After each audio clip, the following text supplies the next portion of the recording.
بسم اللہ الرحمن الرحیم۔ الحمدللہ رمضان المبارک کا آخری عشرہ قریب ہے اور آخری عشرے میں اعتکاف کرنا سنت عمل ہے۔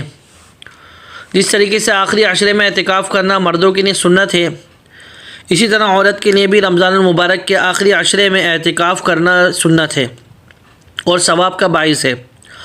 عورتوں کے لیے مسجد میں اعتکاف کرنا مکروہ تحریمی ہے۔ ان کے لیے اعتکاف کی جگہ وہ ہے جسے گھر میں وہ نماز، ذکر و تلاوت، دیگر عبادت کے لیے خاص متعین کیا گیا ہو، اسی جگہ وہ اپنا اعتکاف کریں گے۔ لہٰذا عورتوں کے اعتکاف کے حوالے سے کچھ مسائل پیش خدمت ہے آپ کی۔ سب سے پہلی بات تو یہ کہ عورت اپنے گھر میں اعتکاف کرے گی، گھر میں بھی وہ حصہ، وہ جگہ جہاں پر وہ نماز پڑھتی ہوں یا ذکر و عبادت کے لیے انہوں نے کوئی جگہ اگر گھر میں خاص کی ہوئی ہو تو اس جگہ میں وہاں پر اعتکاف کریں گے۔ لیکن اگر گھر میں کوئی جگہ عبادت کی خاص نہیں ہے تو کوئی بھی کمرہ، کوئی بھی کونا اپنے لیے مخصوص کر لیں گی جہاں پر ان کو خلل نہ ہو اور پریشانی کا باعث نہ ہو۔ اس میں پورا کمرہ بھی اپنے لیے خاص کر سکتی ہیں یا کمرے کا کوئی آدھا حصہ یا کوئی کونا کہ جس میں یکسوئی کے ساتھ عبادت کر سکیں، اس حصے کو اپنے لیے اعتکاف کے لیے، عبادت کے لیے خاص کر لیں گی۔ بہرحال اعتکاف کے لیے عورت کے لیے گھر میں جو بھی جگہ ہو، لیکن ایسی جگہ ہو کہ جہاں پر یکسوئی ہو اور یکسوئی کے ساتھ عبادت کر سکیں، کوئی خلل نہ ہو۔ اسی طرح عورت کے اعتکاف میں بیٹھنے سے پہلے اگر شادی شدہ ہے تو ضروری ہے کہ وہ اپنے شوہر سے اجازت طلب کریں، اپنے شوہر سے اعتکاف میں بیٹھنے کی اجازت دیں۔ اگر شوہر نے ایک بار اعتکاف میں بیٹھنے کی اجازت دے دی، اب اس کے بعد دوبارہ منع نہیں کر سکتے، وہ عورت اب بیٹھنے کی جائز ہے، اس کے لیے بیٹھ سکتی ہیں اگر شوہر نے اجازت دے دی۔ اسی طرح اگر کسی عورت کے گھر میں یہ مسئلہ ہے کہ گھر کے کام کاج خود کرنے پڑیں گے یا کچھ کام کاج کو خود نپٹانا پڑے گا، تو اعتکاف کی حالت میں گھر کے کام کاج عورت کر سکتی ہے، گنجائش ہے۔ یا اسی طرح اگر کوئی کھانا پکانے والا نہ ہو تو اعتکاف میں رہنے والی عورت بھی کھانا پکا سکتی ہے اگر کوئی کھانا پکانے والا نہ ہو، یعنی اپنے لیے جو اعتکاف کی جگہ خاص کی ہوئی ہے وہاں سے نکل کر کھانا پکا سکتی ہے اگر کوئی کھانا پکانے والا نہ ہو۔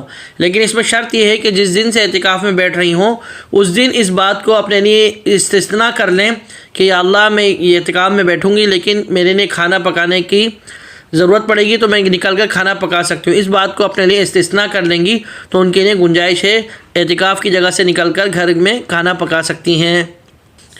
اسی طرح اعتکاف میں بیٹھنے والی خاتون عورت جو ہے اپنی اعتکاف کی جگہ سے نکل کر اپنے گھر والوں کے ساتھ مل کر سحری اور افطاری نہیں بنا سکتی، نہ ہی ان کے ساتھ بیٹھ کر سحری اور افطاری کھائیں گی اعتکاف کی جگہ سے نکل کر۔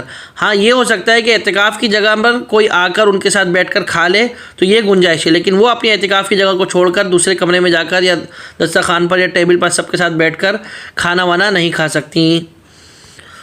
بس اعتکاف کی جگہ سے صرف انسانی جو ضرورت ہے اس کے لیے نکل سکتی ہیں، جیسے پیشاب پخانہ یا فرض غسل، جیسے کوئی احتلام ہو گیا، غسل لازم ہو گیا تو اس صورت میں نکلنا جائز ہے۔ اسی طرح اگر کوئی کھانا پانی دینے والا نہ ہو تو کھانا لینے یا پانی لینے کے لیے بھی نکل سکتی ہیں اگر کوئی نہ ہو تو۔ نفلی وضو یا نفلی غسل جیسے جمعے کا غسل یا ان چیزوں کے لیے نکلنا اعتکاف کی جگہ سے جائز نہیں ہے۔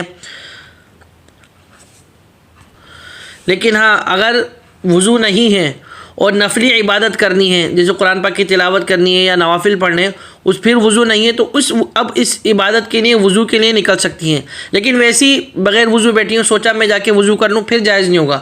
لیکن تلاوت کرنی ہے یا ذکر و اذکار کرنا ہے یا قرآن پاک کی تلاوت کرنی ہے یا نوافل پڑھنے ہیں جن کے لیے وضو ضروری ہے، نفلی عبادت ہے، تو اس کے لیے وضو کے لیے نکل سکتی ہیں۔ لیکن دیکھا کوئی گرمی ہے، کچھ ہے، ٹھنڈک حاصل کرنے کے لیے وضو غسل کرنا یا منہ دھونا یہ جائز نہیں ہے، ایسا کریں گی تو اعتکاف ٹوٹ جائے گا۔ یا کھانا کھایا ہے، ہاتھ گندے ہو گئے، اب ہاتھوں کو دھونے کے لیے اعتکاف کی جگہ سے نکلنا یہ بھی جو ہے جائز نہیں ہے کیونکہ یہ طبی حاجت میں نہیں ہے۔ اسی طرح صابن سے منہ دھونے کے لیے کہ بھئی صابن سے منہ دھو لیں، گندا ہو رہا ہے یا صابن سے منہ دھو لیں، اس کے لیے اعتکاف کی جگہ سے بھی نکلنا جائز نہیں ہے۔ ہاں اگر کوئی اعتکاف والی عورت خدا نخواستہ سخت بیمار ہو جائیں اور اعتکاف میں ٹھہرنا مشکل ہو رہا ہو تو دوائی کے لیے نکل جائے تو اس سے اعتکاف تو ٹوٹ جائے گا، لیکن قضا بھی کرنا پڑے گی، لیکن گنہگار نہیں ہوں گی کیونکہ اب یہ مجبوری ہے۔ اسی طرح اگر بلا ضرورت شرعی طبی حاجت کے علاوہ کسی اور کام کے لیے اگر اعتکاف سے نکلیں گی تو یہ جائز نہیں ہے۔